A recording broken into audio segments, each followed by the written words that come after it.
السلام عليكم ورحمة الله وبركاته.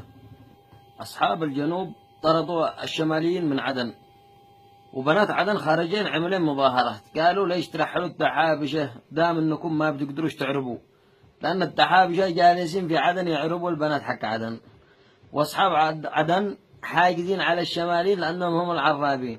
مشهم عارفين أن آباءنا وأجدادنا هم كانوا يعربوا النسوان حقهم، تمام، وهم حاقدين علينا، لذلك هم هذول كلهم اخوتنا، هم اخوان لنا.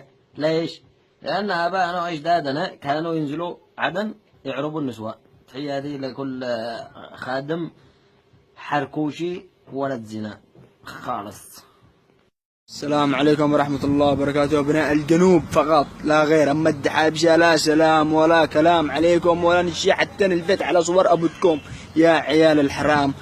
انت تسب بنات عدن، قول كذا بنات عدن معروفين أشرف وأنظف من أهلك يا ابن القحبة، الشرف بألف مرة من أهلك، وانت دارد الكلام وانت زعلان ليش بنخرجكم هنا من داخل عدن مشان ما تروحوا تشوفوا الحوادث يصلحوا واهلكم يصلحوا بحريمكم من داخل البيوت. تجلس داخل عدن تطلب الله 4 سنين 5 سنين يتصلوا لك، تعال يا عبدو تعال حرمتك حامل، كيف سوات حامل وانت لا طلعت ولا قربت ولا وصلت داخل البلاد، كيف حبلت كيف سوات؟ شكله الشيبة حقكم ولا واحد من القرية حقكم اللي راكي، صح ولا لا؟ انا اياكم ماك يا ابن القحبة، والله العظيم انه ما فيكم خير الرجال الدحابشة كامل من كل المحافظات، اقسم بالله ما فيكم خير الرجالة. لو كنتم رجال كنتم بتخرجوا الحوثيين من عندكم، بس جالسين تدوروا هدرة، تدوروا سب، تدوروا قلة خير. اقسم بالله لو كانت هنا والنخ على الهدرة دي حقك، النخ بتندعس باللقف حقك وبتقتل، اقسم بالله مع انك ابن حرام اصلا. عرضنا اشرف من عرضكم ب1000 مرة. لو انت رجال ما بتخليش عرضك يخرج يسقي من داخل البير ولا يحرس بالارض مع الرجال.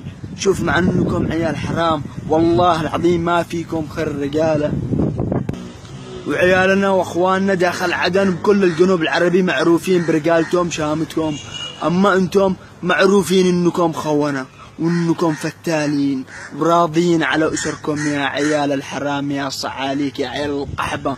اقسم بالله ما فيكم خير رجالة، تفو عليك يا ابن القحبة.